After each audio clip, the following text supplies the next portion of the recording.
سيدنا ومولانا محمد أبي القاسم محمد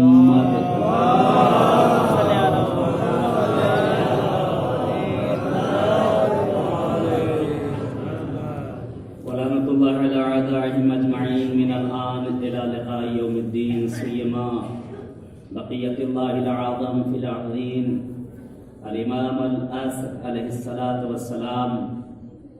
أما بعد، قال الله تبارك وتعالى في كتابه المجيد وفرقانه الحميد وهو أصدق الصادقين وقوله الحق. ولعنة الله من الآن إلى قيام يوم الدين. وقال الله في حديث القدسي: أوحي الله تعالى إلى عيسى ابن مريم وقال يا عيسى أتريد أن تطير مع الملائكة؟ قال نعم. كن شفقتك كالشمس وفي التواضع كالأرض وفي التسليم كالميت وفي الجود كالنهر. صلوات محمد.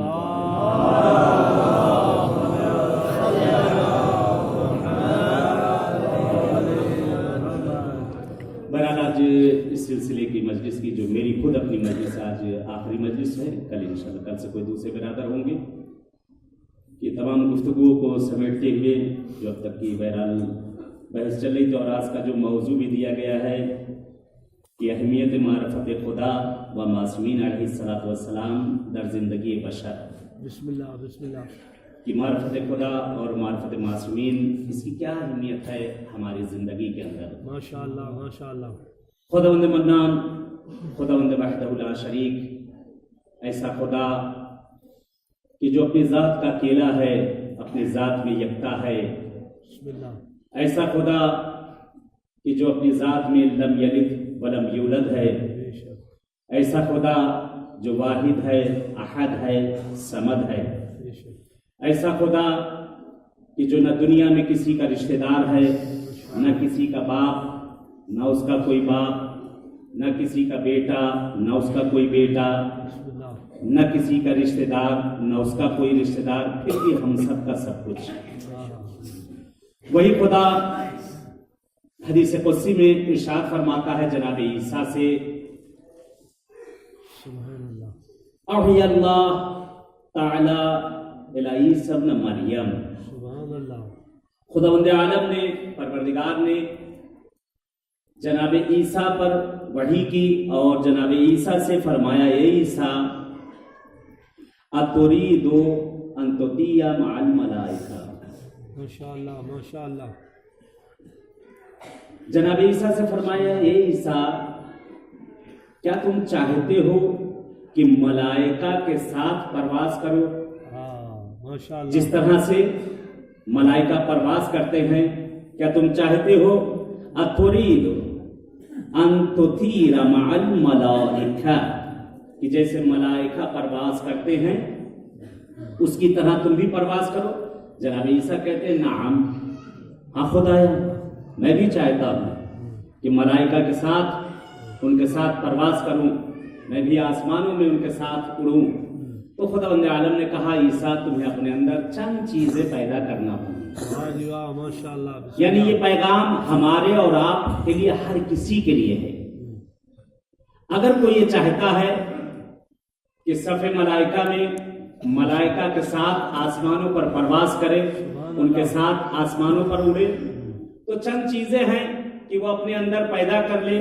اگر وہ چند چیزیں اس کے اندر ہو جائے گی تو ملائکہ کے ساتھ ان کی صفوں میں ان کے ساتھ پرواز کرے گا. ماشاءاللہ ماشاءاللہ. پہلی چیز خداوند عالم جناب عیسیٰ سے کیا کہتا ہے؟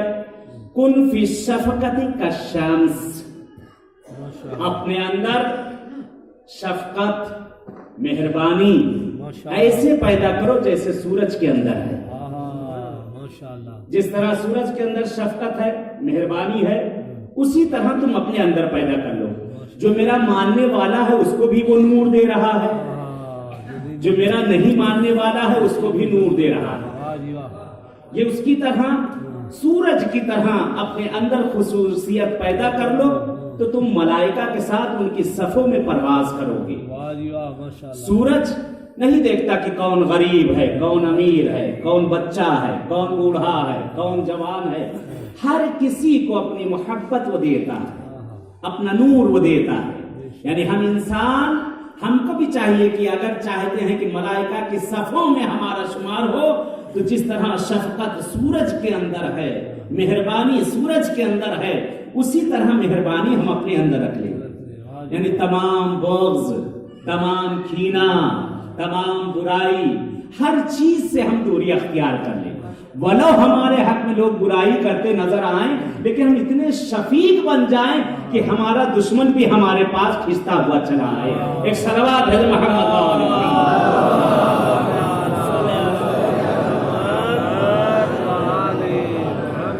اپنے اندر شفقت ایسے پیدا کی جائے جیسے پیغمبر اعظم نے پیدا کی۔ سبحان اللہ، سبحان اللہ۔ تعریف تو اپنی ہر کوئی کرتا نظر آتا ہے۔ کون کہے گا ہمارا دہی کھٹا ہے؟ کہے گا کوئی؟ نہیں۔ کوئی دکاندار کہے گا ہمارا دہی کھٹا ہے؟ نہیں کہے گا۔ کہتے تعریف تو ہر کوئی اپنی کرتا۔ تعریف وہ تعریف ہے جب غیر کرتا ہوا نظر آئے۔ پیغمبر اعظم نے وہ نمونہ عمل پیش کیا ہے اپنی زندگی کا سبحان اللہ کہ اگر راہوں میں کانٹے ڈالے جا رہے ہیں پھر بھی آپ کے چہرے پر تبسم ہے، اگر آپ کے اوپر کوڑا اور کچرا ڈالا جا رہا ہے پھر بھی آپ کے چہرے پر تبسم ہے، ذرہ برابر بھی آپ کی پیشانی پر بل نہیں آ رہا۔ پیغمبر اعظم کہ جس کی شفقت نمونہ عمل بن گئی زندہ رہتی دنیا تک کے لیے، کہ اپنے تو اپنے غیر جن کے فریفتہ ہو گئے، غیر جن کی طرف کھینچتے چلے آئے۔ خداوند عالم نے کہا جناب عیسیٰ سے تم چاہتے ہو کہ ملائکہ کے ساتھ آسمانوں میں ان کے ساتھ پرواز کرو تو اپنے اندر شفقت پیدا کرو کا شامس، سورج کی طرح۔ سبحان اللہ۔ خداوند عالم ارشاد فرماتا ہے دوسری چیز وَفِي التَّوَاضِعِ كَالْأَرْضِ، چاہتے ہو کہ تم فرشتوں کے صفوں میں آ جاؤ تو اپنے اندر تواضع اور انکساری زمین کی طرح پیدا کر لو کہ ایک مغرور بھی اگر اسے رونتا ہوا چلتا ہے تو زمین پھٹ کے اسے اندر نہیں لیتی، ایک ضعیف بھی اگر اس کے اوپر چلتا ہے تو اسے بھی یہ نرم لے کر چلتا ہے، ایک بچہ بھی اگر گر جاتا ہے پھولوں کی طرح بن جاتا ہے۔ زمین کی طرح اپنے اندر تواضع پیدا کرو کہ زمین جس طرح سے مسطح ہے اسی طریقے سے ہر کوئی زمین کے اوپر ہل بھی چلایا جاتا ہے، اس پر درخت بھی لگائے جاتے ہیں، زمین کو کھودا بھی جاتا ہے، لیکن وہ زمین کسی کے ساتھ بدلہ نہیں لیتی ہے۔ آپ کو واقعہ یاد ہو، بہت سے لوگ ہیں یہاں زائر کربلا بھی بیٹھے ہوئے ہیں، انشاءاللہ بہت سے جائیں گے، بہت سے آ چکے ہیں۔ آپ ایک جگہ گئے ہوں گے، اس جگہ گئے ہوں گے جہاں سے ہم لوگوں کے انسانوں کی خلقت ہوئی ہے۔ جانتے ہیں ہم لوگ کی مٹی کہاں سے گئی ہے؟ ماشاءاللہ۔ ہم انسان سارے اولاد کس کی ہیں؟ جناب آدم کی۔ جانتے ہیں جناب آدم کی پتلا بنانے کے لیے مٹی کس جگہ سے گئی تھی؟ زمین کے کون سے کونے سے اٹھا کر وہ مٹی گئی تھی؟ سرزمین کوفہ پر ایک مشہور اور معروف ترین جگہ ہے جسے مسجد سہلا کہا جاتا ہے۔ مسجد سہلا میں ایک مقام ہے جہاں سے اعمال کی شروعات ہوتی ہے اگر مغرب سے پہلے پہنچ جائیں۔ اگر مغرب کے ٹائم پہنچے تو اعمال کی شروعات آپ کی وسط مسجد سے ہوگی، مقام امام جعفر صادق علیہ الصلوۃ والسلام سے۔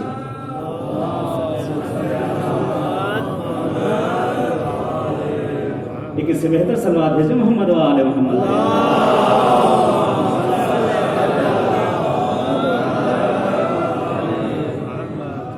مسجد سہلا کے اندر جب آپ وہاں پہنچیں گے ایک مقام ہے جسے مقام انبیاء و صالحین کہتے ہیں۔ یہی وہ مقام ہے، یہی وہ جگہ ہے کہ جس جگہ سے جناب آدم کا پتلا بنانے کے لیے مٹی وہاں سے گئی تھی۔ جب زمین خلقت میں آ چکی تھی، زمین پہ ابھی کچھ بھی نہ تھا، اللہ نے زمین کو پیدا کر دیا تھا۔ خداوند عالم نے جناب جبرائیل کو بھیجا، جبرائیل جاؤ وہاں سے مٹی لے کر آؤ۔ کہتے جناب جبرائیل نیچے اترے، آپ نے مٹی ایک مشت ملی، اٹھا کر لے جانا چاہتے، ایک مرتبہ زمین نے گری اور زاری شروع کر دی۔ اے جبرائیل ابھی میں خلق ہوئی ہوں اور ابھی مجھے ختم کرنا چاہتے ہو؟ کہتے ہیں جب رونا گانا سنا اس زمین کا، ایک مرتبہ جناب جبرائیل وہاں سے پلٹ کر آ گئے، پروردگار مجھے اس کا رونا نہیں دیکھا جا رہا۔ خداوند عالم نے جناب میکائیل کو بھیجا، میکائیل جاؤ